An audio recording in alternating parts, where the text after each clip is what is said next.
Olá, estamos começando aqui pela TV Legislativa de Blumenau, mais um TVL Comunidade. Muito obrigado você que está nos acompanhando, é nos canais 14 da NET, 19 da BTV e também no site da Câmara, o câmarablu.sc.gov.br. Estamos recebendo hoje aqui o Dr. Ricardo Alexandre Freitas, que é médico infectologista do Hospital Santa Isabel, também da rede pública aqui de Blumenau, e vamos falar sobre a gripe, especialmente sobre a gripe A, né, doutor? Tudo bem? Tudo bem? Hoje é um assunto para mobilizar o pessoal, ou sensibilizar o pessoal para a campanha de vacina que está chegando. Dia 25 é para começar na rede pública aqui em Santa Catarina e Blumenau também. Exatamente. Doutor, existe risco de piorar a situação da gripe A? A gente tem alguns casos de morte, já pessoas que tiveram a doença, enfim, até antes de chegar o frio. Tem alguma chance de piorar da forma que está agora? Risco sempre tem. A gente está falando de uma doença que é infecto-contagiosa por transmissão aérea. Então o risco tem. Mas a história nos remete a 2009, né, quando a gente teve o início dessa epidemia de H1N1, que começou no México, depois foi para a América, né? E lá a gente também tinha essa preocupação de uma disseminação rápida e agressiva da doença e felizmente isso não se comprovou. O vírus não se mostrou mutante, nem resistente a tratamento e resistente às vacinas, né? Ele teve o surto e depois ele decaiu. Esse vírus que está acometendo a gente de novo agora, parece que é o mesmo vírus de 2009, né? Ou seja, se ele repetir a história dele, logo, logo a gente vai conseguir debelar esse surto através da vacinação em massa das pessoas que têm um risco aumentado de progredir para uma parte pior da doença. Por isso que é importante tomar a vacina, então, doutor. Não podemos baixar a guarda, né? A população meio que esqueceu que o vírus existe, né, nos últimos 2, 3 anos, e talvez ele também tivesse dado uma trégua, e o pessoal acabou não vacinando, né? Agora estamos todos aí sem vacina. Teve muita gente que não tomou vacina nos anos anteriores, pelo que vocês acompanham, doutor? Teve muita gente, né? Teve muita gente, né? Principalmente os grupos prioritários, que a gente chama, né? Que são as pessoas que têm um risco maior de desenvolver casos graves da gripe. Esse grupo prioritário não vacinou de acordo com o que devia. Né? Os índices de absenteísmo da vacina foi muito alto, né? Bastante alto nos últimos 2, 3 anos. Então, as pessoas vão perdendo a defesa contra a doença, né? E aí chegou o momento que o vírus começou a circular novamente, né? E pegou as pessoas completamente indefesas. Né? Muita gente pergunta, doutor Ricardo, por que a vacina na rede pública não é para todos? Então, assim, como gestor de saúde, a gente tem que saber quem que a gente vai vacinar primeiro, né? As pessoas dos grupos prioritários, né, são as pessoas que evoluem mais facilmente para casos graves, né? As pessoas que não fazem parte do grupo prioritário, elas tendem a ter um desenvolvimento mais rotineiro da gripe, aquela gripe que todo mundo conhece, que todo mundo já viu ou já teve, inclusive a gente já teve, e que poderia ter sido um H1N1, pode, mas talvez uma cepa não tão agressiva, e como não seja grupo de risco, isso passou abatido, né? E outro que a eficácia da vacina, ela tem uma eficácia maior nas pessoas que são grupos prioritários, né? Por isso que a gente faz a vacina nesses grupos, porque a eficácia da vacina, que não é 100%, ela é maior nos grupos prioritários e porque a possibilidade de uma evolução mais grave é maior nos grupos prioritários. Não é 100%, mas qual que é o tamanho da proteção da vacina, então, doutor?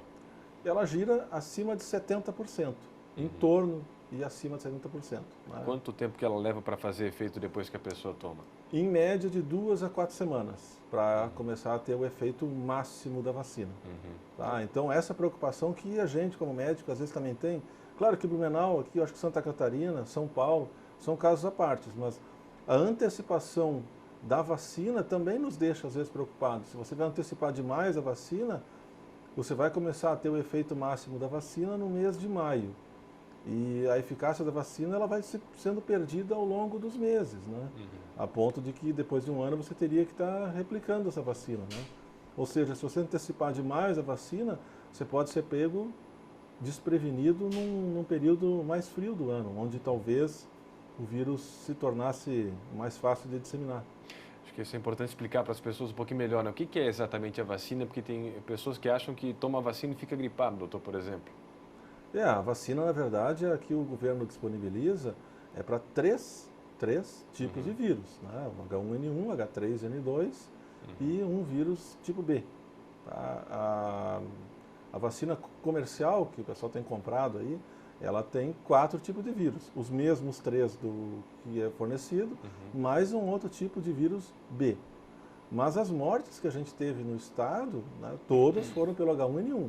Quer dizer, tanto faz você tomar vacina tetravalente quanto a trivalente, você vai estar prevenido contra esse vírus. Tá? Então, assim, é importante que as pessoas, principalmente o grupo-alvo, procurem a vacina, os postos de saúde, a partir do dia 25, e dia 30 vai ser um dia de mobilização estadual, né, eu acho que nacional, inclusive, para a gente estar abrigando todas essas pessoas envolvidas nesses grupos. Né? Eu perguntei isso porque tem pessoas ainda que torcem o nariz, né? Dizem que não tomo vacina de jeito nenhum. Então, voltando um pouquinho para responder melhor a tua pergunta, assim, como eu falei, se são apenas 3 ou 4 tipos de vírus, nós não temos apenas 3 ou 4 tipos de vírus responsáveis pelas gripes. Né? A gente tem centenas, né? Centenas de vírus. Então, eu estou imunizado contra aqueles 3, né? Ou aqueles 4. E eu posso ter uma doença gripal por outro vírus que não seja aquele, posso. Eu não vou estar imunizado contra aquele. E se eu tiver uma gripe H1N1 em cima da vacina, posso ter? Posso, mas talvez seja um quadro mais leve. De repente dura apenas um dia, eu tive, nem sei que foi um H1N1, pode ter sido um quadro de enxaqueca, sei lá, foi. Então ela ameniza também o quadro viral. Bom, então tomar vacina já ameniza, né, o risco de você pegar a gripe A, o H1N1, e os cuidados são sempre comentados por você, especialista, né, doutor, que é lavar bem as mãos, enfim, etiqueta da tosse. Até gostaria que o senhor voltasse e reforçasse esse assunto dos cuidados que a gente deve ter. Então, em 2009, como eu volto a falar, teve um trabalho na literatura médica da Escola de Saúde Pública de Harvard, que diz o seguinte, que o pessoal ficava preocupado, vamos fazer o quê? Vamos isolar as pessoas, não vamos mais permitir que o pessoal vá para a igreja, não vamos permitir mais sessão de cinema, teatro, porque as pessoas estão confinadas ali, vai ter disseminação do vírus. Então, a eficácia disso foi em torno de 10%. Ou seja, não funciona. A gente tem que manter a nossa rotina habitual. Tá? O que funciona? 60% funcionou lavando as mãos. Tá? Ou seja, o simples fato de lavar as mãos tem quase a mesma eficácia que a vacina. Mas lavar a mão frequentemente, várias vezes ao dia. Porque a mão, se eu encostar na cadeira que teve alguém aqui com o vírus e que espirrou na mão e colocou aqui, eu botar minha mão e coçar o meu nariz, o meu olho ou a boca, eu posso acabar pegando esse vírus que está aqui. O vírus fica pouco tempo aqui, mas ele fica. O vírus não morre no ar, por exemplo? Isso é uma dúvida que as pessoas podem ter. Ele morre no ar, mas ele pode ficar em contato com saliva alguns minutos aqui, 10, 15 minutos aqui. É o suficiente para eu contaminar. Ou então eu cumprimentei alguém que acabou de espirrar na mão. Oi. Precisa não cumprimentar as pessoas? Não, acho que isso faz parte da nossa habilidade como ser humano, o contato físico. Né? A gente tem que continuar cumprimentando as pessoas, conversando com elas, mas imediatamente após lavar as mãos, para evitar o contato disso com a nossa boca, nariz, olho, que aí sim a gente vai acabar se infectando. Espirrar na mão, doutor, ou aqui no cotovelo? Sempre no cotovelo, porque a gente vai dar a mão para alguém, né? Vai encostar com a mão. Então a etiqueta da tosse pede que a gente use o cotovelo para tossir, espirrar. Não é feio, você dá licença, vou espirrar e fazer assim. Sim, não tem nada usar o casaco quando for possível, né? Puxar o casaco para tossir, seria uma prudência, né? Para não estar contaminando outra pessoa. Né? Além disso, tem alguma outra recomendação, agora mais recente também dos recomendação estudos? A segunda coisa do trabalho que eu citei é o início da terapia precoce do medicamento. Então, o ideal seria que as pessoas, se tivessem dúvida, fossem na rede pública de saúde para fazer uso da medicação. Ela é muito eficaz, funciona, resolve, mas quando tomada no início da terapia, né, da doença. Né? Porque depois que o processo já está desenvolvido na pessoa, o medicamento não tem uma eficácia muito boa, porque ele impede a entrada do vírus na célula. Uma vez que o vírus já entrou na célula, o remédio se torna menos eficaz. A gente acaba até usando em UTI, ou caso mais grave, mas no dia a dia ele não teria uma eficácia importante. Então, no início da sintomatologia, se houver dúvida com febre alta, uma dor intensa no corpo, né, e um quadro assim de mialgia, de dor muscular importante, talvez fosse importante se dirigir ao posto de saúde para ver se aquilo ali pode ser um H1N1, se pode ser uma dengue, se pode ser uma zika. Não ficar em casa, né? A gente sabe que os casos de mortalidade aqui foram porque houve um retardo na entrega do medicamento, quer seja pela pessoa ou pela unidade de saúde. Uhum. Qual que é o tratamento utilizado para gripe A, doutor? Para gripe como um todo, enfim? Porque a pessoa fala em gripe e acha que tomar um remédio em casa, isso é importante. Automedicação, jamais também. Jamais, né? A gente não gostaria. O máximo que a pessoa pode tomar é um paracetamol, talvez, para dor e febre, e aí então ir ao posto de saúde para ver a sua real situação. A gente pede para evitar esses medicamentos que têm a base de ácido acetil salicílico, porque eles podem tornar o sangue mais fino e, eventualmente, a gente poderia ter algum quadro de hemorragia aí por uma outra doença que não o H1N1. Então a gente evita um pouco isso. Tá? Então o remédio, o nome químico é o oseltamivir, né, 75 miligramas. O nome comercial é o Tamiflu, um comprimido a cada 12 horas, 5 dias. E o doutor estava me contando aqui fora do ar que muita gente às vezes pode até estar com a gripe A e nem sabe, porque vai, toma o Tamiflu e não faz o exame. Exato. O que a gente tem preconizado assim, ó, é a busca ativa dos casos graves de H1N1. Esses são os que interessam para a classe médica, porque são esses que vão levar a óbito. Né? Então, esses casos que a pessoa ou o colega médico achar interessante, ele teria que levar para o hospital. Qual a diferença? A pessoa seria internada e aí sim lá vai ser feito o exame e inicia a terapia precoce. Os casos mais simples são resolvidos a nível de posto de saúde. Né? A diferença entre um caso mais simples e um grave é que o grave sempre tem falta de ar. A pessoa chega lá com bastante falta de ar, um cansaço extremo, não é um cansaço comum, é um cansaço extremo, com dificuldade respiratória, não consegue caminhar. Então, esse caso, ele deveria ser manuseado em ambiente hospitalar. Doutor, qual que é a diferença do H1N1, da gripe comum e do influenza B, que também já teve morte, né, aqui no nosso estado? Sim. Na verdade, assim, ó, a diferença não existe. Tá? Todos começam da mesma forma.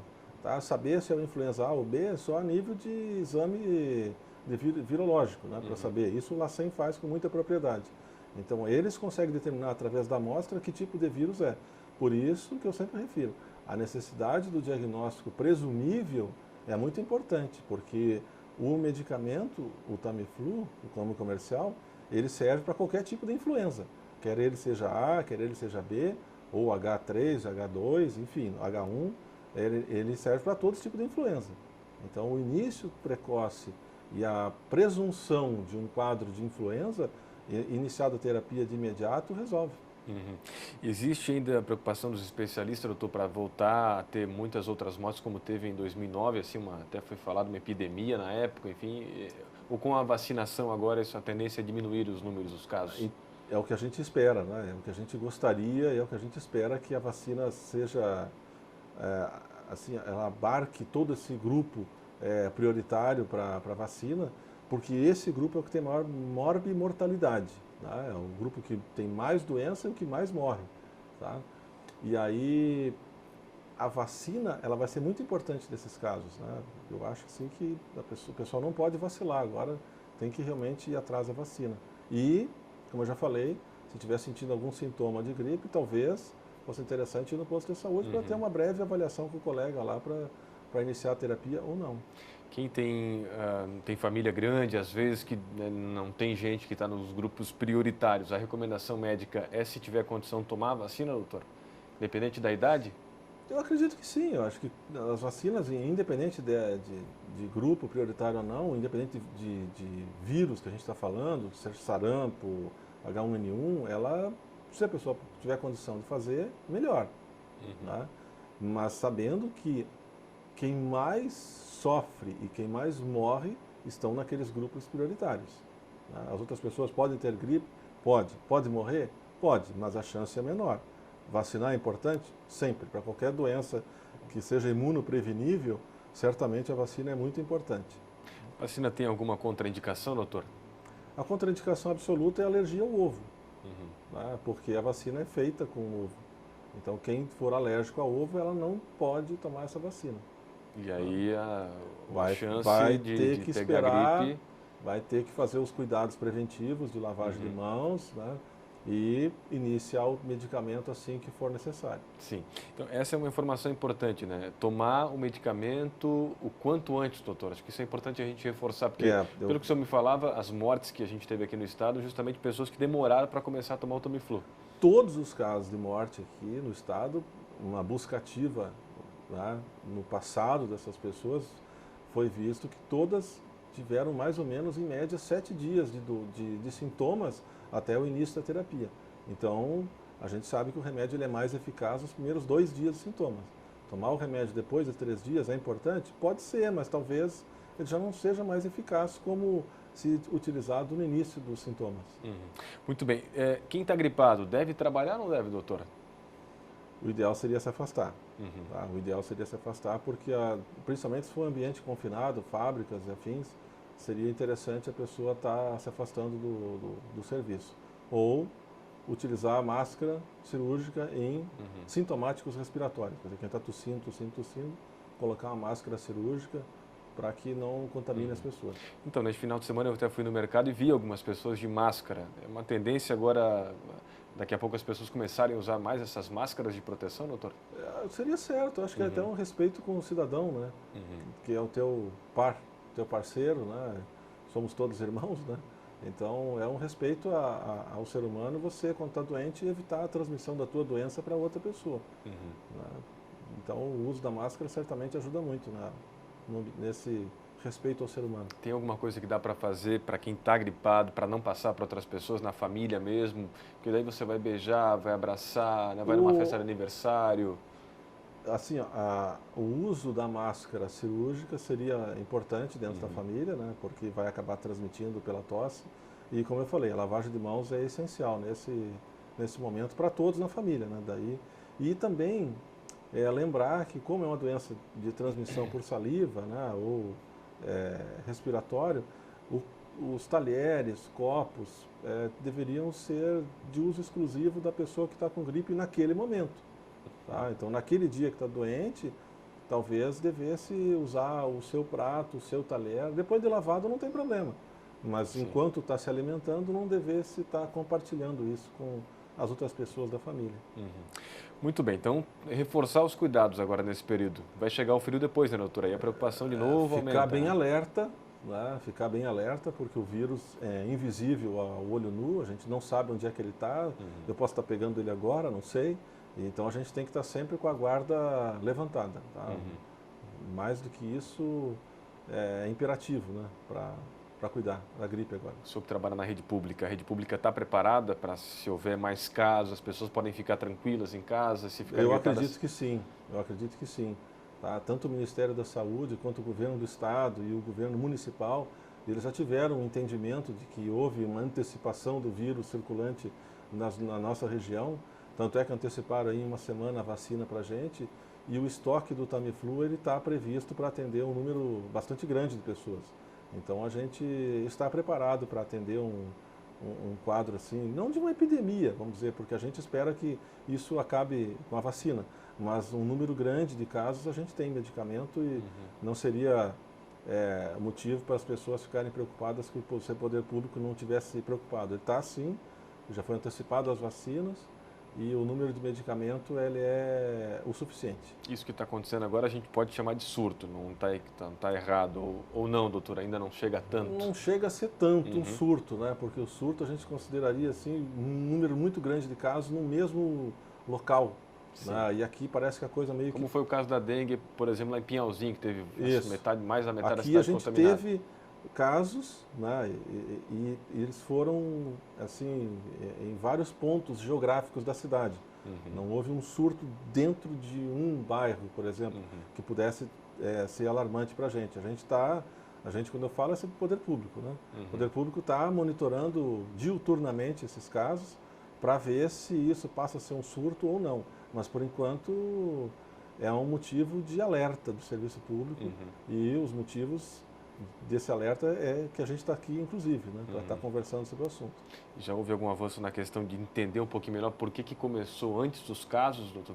Vieram à tona, vieram até na mídia, apareceram mais antes da chegada do frio? Então, a gente acredita que esse vírus, como eu falei, é o de 2009, houve um surto desse caso de vírus no estado da Flórida, nos Estados Unidos, ano passado, no inverno. E as pessoas circulam muito daqui para lá, de lá para cá, e acabaram trazendo esse vírus de volta para o Brasil. E como eu falei antes, as pessoas não estavam se vacinando, né? Então elas ficaram 1, 2, 3 anos sem vacina. A gente, depois de 2, 3 anos, a gente perde completamente a defesa contra o vírus, né? Se a gente ficar 1 ano sem vacinar, a gente ainda vai ter defesa contra o vírus, mas ela é pequenininha. Tá? Ela vai sendo cada vez até sumir por completo. Certamente, com 2 anos sem vacina, eu estou sem nenhum anticorpo contra esse vírus. E se eu ficar 3 anos e esse vírus voltar a circular aqui, ele vai pegar uma população totalmente suscetível a esse vírus. Então, mais um motivo para a pessoa estar vacinando, né? Porque assim, vai impedir a gripe? Talvez não, porque eu falei, são vários, mas vai diminuir a mortalidade? Com certeza. Né? Eu acho que o que a gente está falando aqui é que a gente consiga diminuir os casos de morte, não os casos de gripe. Né? Sim. E quem vai para a UTI, por exemplo, alguém na família que está na UTI, há chance de sobreviver? Não é todo caso que vai para a UTI que a pessoa vai morrer, doutor, por causa de gripe? Tem chance de sobreviver, tem, claro, mas aí depende muito da condição da pessoa. Né? Às vezes é uma pessoa que já tem um diabetes grave, aí o diabetes descompensa, é um paciente muito obeso, então tem todas umas comorbidades que a gente chama, né, que vão piorando a condição da pessoa. Né? Ela pode ter uma infecção bacteriana secundária. O que é isso? Eu posso ter uma pneumonia em cima de uma gripe. Aí complica mais ainda, vou ter que associar um monte de remédio, manipular essa pessoa. Então, a gravidade vai aumentando conforme o número de doenças que essa pessoa tem.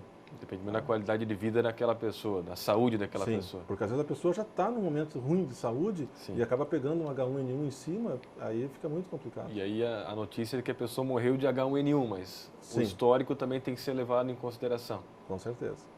Doutor, então é isso, né? Muito obrigado pela sua participação. Reforçando, dia 25 é para começar a campanha nacional de vacinação nos postos de saúde. Alguma orientação para se vacinar no postinho, doutor?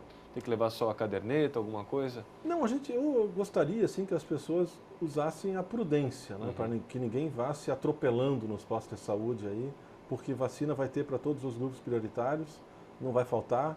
Medicamento não vai faltar, então as pessoas têm que ir se deslocar ao seu unidade de saúde no momento certo, evitar atropelo, evitar aglomero, né, e respeitar as prioridades. Né? Pessoa que é mais idosa, pessoa que é o bebezinho, deixa esse pessoal se vacinar na frente, né? E depois a gente vai monitorando todos os que estão agrupados nesses grupos vão ser vacinados. Tá? Então a gente pede assim, paciência, não precisa ter alarde, não precisa fazer volta em quarteirão, porque a vacina também ela vai demorar de 2 a 4 semanas para fazer efeito. Então, não é depois da vacina que já está imunizado. Porque em São Paulo começou essa semana agora, já foi uma loucura, né? Procura das pessoas fazendo fila, como o senhor disse, né? Sim. E vai ter o dia D, que é no dia 30, né? Que é um Exatamente. sábado. O dia D é um sábado, né, doutor? Os postos vão ficar abertos para fazer essa vacinação, que é o dia que a gente espera fazer um grande volume de atendimento exclusivo, inclusive porque tem pessoas que trabalham dia de semana, não tem tempo para ficar 2, 3 horas numa fila, e aí o posto vai estar aberto nesse dia para fazer essa vacinação. Só lembrando quais são os grupos prioritários, doutor, de risco? Então, seriam, a princípio, né, acima de 60, crianças abaixo de 5, né, seriam os profissionais de saúde e as pessoas que têm alguma doença crônica. Né? Aí isso inclui vários, né, problemas respiratórios, diabetes, hipertensão, obeso. Então seriam esses os grupos prioritários. Aí entram aquelas populações também, como indígena, população que vive confinada, né? Seriam os grupos alvo desse primeiro momento. O pessoal que trabalha em TV não tem direito? Não, ainda não.